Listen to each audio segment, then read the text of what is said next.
Chapter 3 Spectator or Imitator? Jesus kept his true identity hidden from most, and yet at times he performed miracles in front of the crowds for all to see.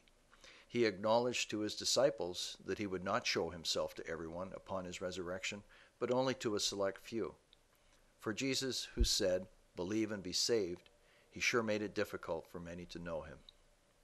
How does any of this make sense? People who want to make themselves known promote themselves loud and clear. Was Jesus asking the world to have faith in that which he refused to make plain as day? If his purpose was for all to simply recognize him as God, would it not have been far more effective if we had all had the same chance to call him Lord?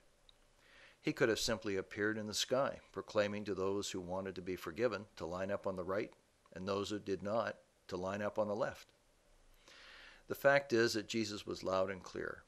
He did not come to promote who he was as much as he came to promote his message.